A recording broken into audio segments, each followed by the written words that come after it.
Praise Gork and Mork, there is a new side-scrolling local co-op shooter, form of Shooters Blood and Teeth, love the way they spell Teeth, and it's available as a demo free on Steam at the moment, and it's up to 4-player local co-op. We're going to have a quick look at it, also out in October. This game reminds me of a lot of games that aren't terrible, and it's very good that they give you 1, 2, 3 and 4-player local co-op options on the demo, and the demo's not small at all, but there are some issues with it. I'll go into that in a second. War Gutracker is the meanest, greenest and mightiest war in the whole of the galaxy. It does give you a clan choice on livery in the demo, and looking at the structure of the weapons and some of the UI, the game is blatantly geared towards leveling up your character, giving them new standard weaponry, and then exploiting those benefits in the game. It's dropping me different weapons incrementally as opposed to them opening up. That's due to it being a demo. It probably wants to show a lot of variety on that front, but you can tell that it's probably quite RPG focused on developing your little orc. It's also got drop in, drop out during single player, so no issues if someone comes in and you want them to join on the fly. You don't have to reset the game, which is excellent. Now there's one thing that I was gobsmacked by, but this also could be due to the fact that it's a demo. You fight more orcs than you do any other race. These guardsmen became rarer and rarer, and this was the part I was really enjoying, but I think you'll probably get bigger marines and dreadnoughts and stuff in main game later campaign. The controls are the classic. L2 is jump, R2 is the fire button, and then you've got that analog Think Fury Unleashed, completely identical. There's something else coming up that I'm going to show you that you might actually prefer that's available at the moment. But so far so good with this game. Tutorial is nice and solid. The graphics are alright, but I'm just happy that we've got side-scrolling local co-op orc shooter.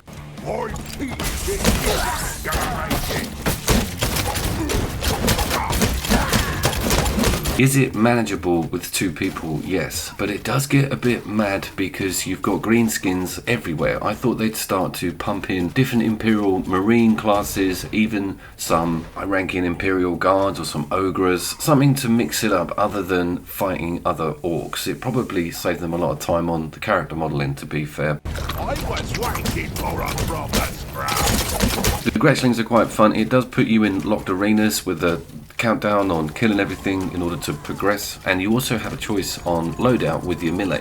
One of them is a shock dude and the other one is like a standard blunt weapon. It's fun to mix up. The shock weapon makes them stay still, and you can follow up with some bullets or, you know, getting an explosive device going. It's nice and grenade heavy. There's explosive barrels everywhere, a bit like Broforce, and it's busy, lovely and busy. Did I notice any performance issues?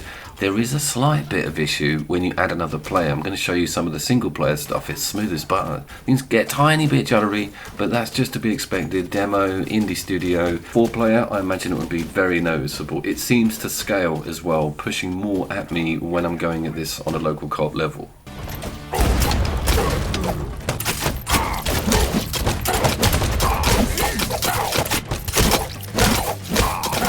They have paid the orcs a good service here with great voice samples, that classic gruff English, almost London-esque sort of 70s punk dialogue that they're still talking because they were conceived in like the 80s. Their structure with conversation hasn't changed since then, but the idea of how an orc would talk probably has a little bit, seeing as they're aliens and shouldn't have regional English accents. I'll stab you in the shin!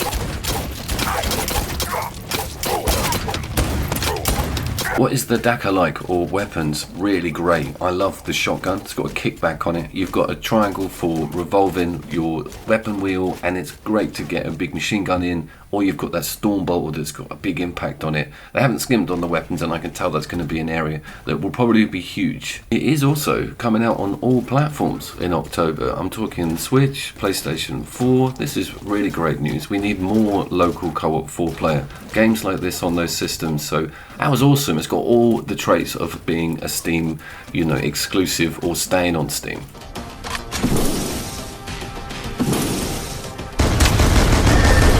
I did mention earlier that this game is quite similar to other previous side-scrolling shooters, particularly this one, which is called Rogue Stormers. As the name suggests, it is a roguelike, damn difficult one, and annotation is going to appear because it's gone into a very large list of local co-op games. This one kind of shone and it's very old, and it's also got greenskins in it. Not official, but it's got so much variety on weapon and build and different characters opening up, and the parallax, look at the backdrops there. It's a beautiful little game, and if you want to get that ORK butchery itch scratched, go straight here because it's very cheap on PSN and you've got an entire game as opposed to a demo.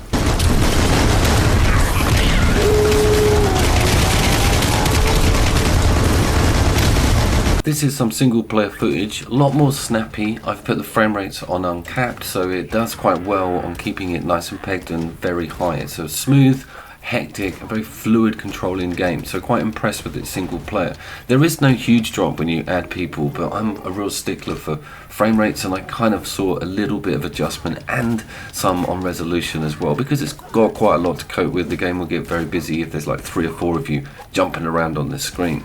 There's a very modern clone of this out called Neon Abyss, which is strictly one player and also a roguelike, but very colourful and an identical control system. So this game's coming into a bit of a swamped market. Hopefully it's going to do really well because it's got its branded Warhammer corners and we don't have a decent side-scrolling ORK shooter. It's just a shame we don't see stuff like Xenos or Eldar or even crazy Tau foes in this early demo gameplay, but it is what it is, and it's perfect to have a little taster of whether this would be something you'd look to purchase. Not going to be full price, I think it's going to be about 20 quid, and October I will be looking because I'm keen on any Warhammer material, especially local co-op Warhammer. Annotation in corner again because I have done a very large Warhammer list on a number of different subjects, turn-based, top for the year. It's an area I have quite a lot of interest in. I have of course been Couch Coop. I am currently working on the top 25 greatest couch co-op PlayStation 4 and PlayStation 5 games ever, so check out the links. I'll see you down there.